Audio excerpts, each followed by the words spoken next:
तो सुग्रीव ने आभूषण दिए हैं प्रभु के, माता के आभूषण दिए हैं श्री राम जी को। ये सीता जी के आभूषण। जैसे ही आभूषणों को देखा जानकी जी के राम जी विचलित हो गए, अश्रु निकल गए उन आभूषणों के ऊपर, टपके अश्रु, और तुरंत रोए उन आभूषणों को देखकर, इतने भावुक हुए। प्रभु लक्ष्मण देखो ना, देखो ना, ये बाजूबंद तुम्हारी भाभी का है, देखो ना लक्ष्मण, देखो ना, यानी जानकी यहीं होकर गई है, लक्ष्मण देखो, ये कंगन तुम्हारी भाभी के हैं, देखो ना, ये कुंडल तुम्हारी भाभी के हैं। और श्री लक्ष्मण जी ने जो उत्तर दिया है ना, वो उत्तर लक्ष्मण जी का नहीं है, वो भारत की सभ्यता, भारत की मर्यादा बोलती है।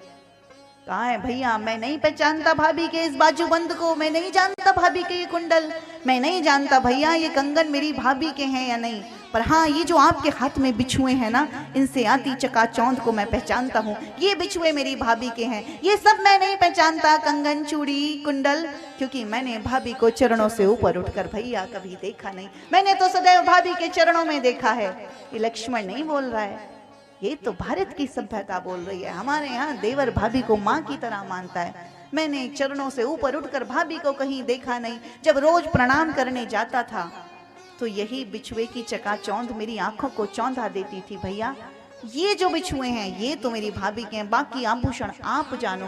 महर्षि वाल्मीकि जी श्लोक लिखते हैं, ना हम जानामि केयूरे ना हम जानामि कुंडले नूपुरे त्वाभिजानामि नित्यं पादाभिवंदनात्। ना हम जानामि केयूरे, ये बाजूबंद मैं नहीं पहचानता, ना हम जानामि कुंडले, मैं नहीं जानता कुंडल, नूपुरे त्वाभिजानामि, ये जो नूपुर से निकलती चकाचौंध है ना, इसको मैं पहचानता हूँ। नित्यम पादाभिवंदनात्, नित्य प्रति रोज जब मैं जाता था ना भाभी के चरण को छूलने, तो यही जो बिछुए की चकाचौंध है ना, मेरी आंखों को चमकाती थी। रो पड़े लक्ष्मण जी भी, हाँ भैया ये मेरी भाभी के हैं, ये मेरी भाभी के हैं।